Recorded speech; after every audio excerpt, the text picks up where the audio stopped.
Now the plot to destroy Michael Jackson, another young boy coming forward with allegations he was molested by the superstar. But when our Diane Diamond began to investigate, she uncovered a trail of lies. Diane? Terry, ever since the Michael Jackson child molestation scandal broke, we've gotten a constant stream of calls and letters from people making dubious claims about the singer. Frankly, we ignore most of them.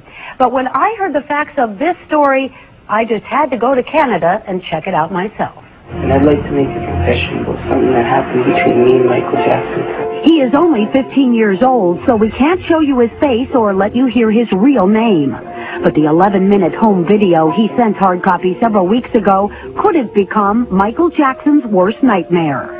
Looking straight into the camera, using no notes, this boy proceeded to tell us in graphic detail how he and another teen were allegedly molested by the superstar. He started just touching like our stomach and things, like he'd rub our stomach and then he'd get lower, and then that's when I started saying, like, what are you doing? He said, it's okay, don't worry, the bodies are meant to be touched. But the boy wasn't acting on his own. He had help. A man who identified himself as John Templeton of Mississauga, Canada. That's a suburb of Toronto. He sent us the boy's videotape statement and even called several times to make sure we looked at it. Then I got a call from the boy himself. Diane Diamond?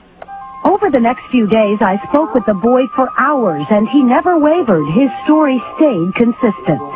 The boy said he met Michael Jackson at a Canadian video arcade. He said he was supposed to spend the weekend with a friend, but when Jackson invited him to visit Neverland instead, off they flew in a private jet.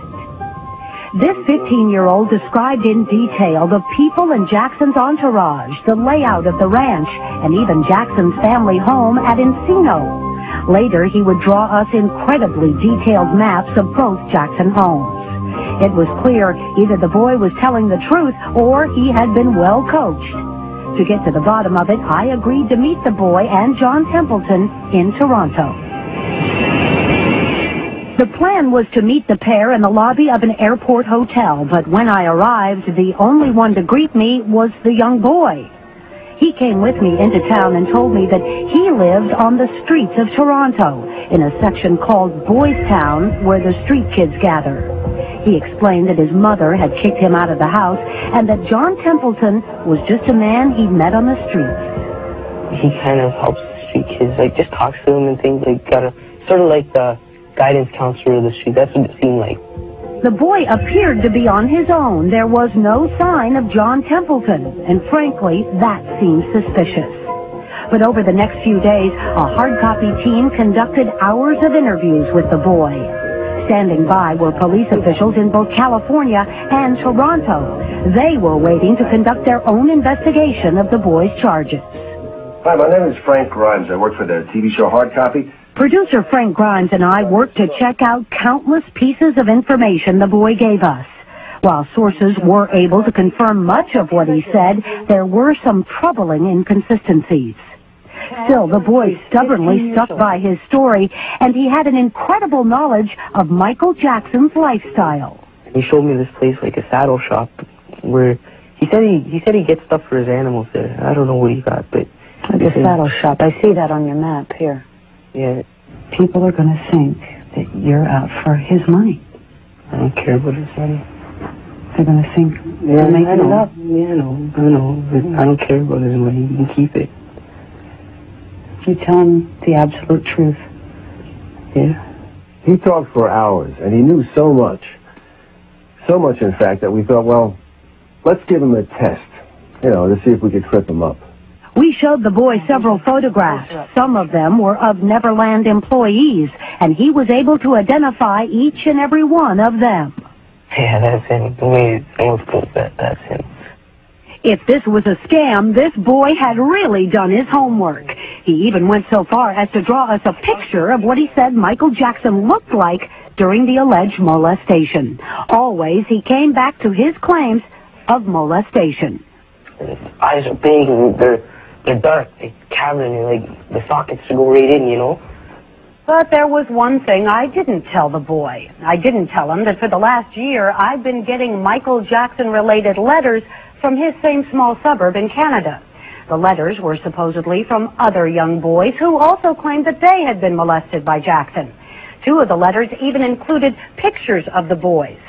Well, someone was behind all this, but still, there was no sign of the man who'd sent us the original video statement of the boy. No sign of John Templeton. There's a Detective Campbell downtown. He doesn't know your name. He doesn't know anything yet. Okay. But he's waiting to see us. Want to go? Yeah. From the very beginning, the boy never asked us for money, and he repeatedly said he didn't want any money from Michael Jackson either. So what was his motivation? Well, he said it was simple. He said he wanted justice. And now he was about to give a sworn statement to the police. I want you to remember one thing. Just tell the truth. We delivered the boy to the Toronto Metro Police Headquarters, where detectives from the Sexual Assault Unit had been waiting for us. I understand you want to speak to me, and that's okay. We're going to go upstairs and you can talk to me. Okay. Okay? Yeah. For 6 solid hours, police questioned the boy, took his sworn statement. He told them just what he'd told us, that superstar Michael Jackson had molested him. I found a fairly believable tale. While the boy talked with police, we continued our investigation. We had to find this John Templeton. So we drove out to the Toronto suburbs to check out the return address from the videotape he'd sent us. That's when we ran into somebody we knew. What the hell is going on? Okay, Diane, let me explain something to you. Say hello to John Templeton, only his real name is Rodney Allen. We've known about Rodney for a long time. Right after the Michael Jackson scandal first broke, he was on the phone to us claiming that another Jackson family member had molested him years ago. Rodney has never offered any solid proof of this claim. He appeared to be a man bent on revenge. And Rodney admitted he was the one who'd been writing me all those letters.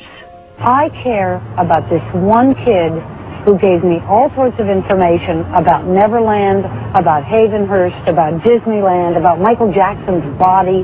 Where did he get all that information? He got it from me. You planted all this stuff in this kid's head. I didn't find it in his head. He was asking questions, I answered them the best I can. I told him what I could tell about the place. Because I want Michael to face it. So this kid is A1, number 1 liar. Professional. The whole story was a scam. A Toronto street kid meets a man obsessed with the Michael Jackson case, and the result could have been an international scandal. Meanwhile, back at the police station, the boy finally broke down. He admitted that he and Rodney Allen had made up the whole story. The young boy was lying. That's my belief, and as a result of that, he was charged, yes. Can you tell us what he was charged with? Public mischief. Well, the boy is still in custody tonight, and police continue their investigation of Mr. Rodney Allen. Barry? Thanks, Diane. What an incredible